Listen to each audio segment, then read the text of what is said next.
நம்ம எல்லாருக்கும் பரிச்சயமான ஆக்டர் சாம்ஸ் வந்து அவரோட பேரை ஜாவா சுந்தரேசன் அப்படின்ற மாதிரி மாற்றிக்கிறேன் அப்படின்ற அனௌன்ஸ்மெண்ட் வீடியோ வந்து நேற்று வெளியிட்டிருந்தாரு. ஸோ ஜாவா சுந்தரேசன் அப்படின்னு பேர் வச்ச சிம்பு தேவன்ட்ட இருந்தே அந்த பர்டிகுலர் நேமை வந்து அவர் ரிசீவ் பண்ணுற மாதிரி ஒரு வீடியோ அனௌன்ஸ்மெண்ட் வந்து இருந்தது.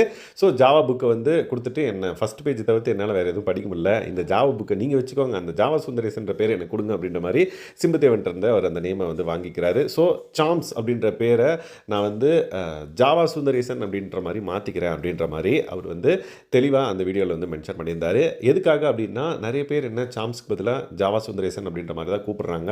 அந்தளவுக்கு பிரபலமாக இருக்குது. 2008 ரிலீஸ் ஆன அந்த படம் வந்து இப்போ எனக்கு வந்து நிறைய மெம் டெம்ப்ளேட்ஸும் சரி, மக்கள் என்னை பார்த்து கூப்பிட்றதும் சரி, ஜாவா சுந்தரேசன் தான் வந்து இருக்குது.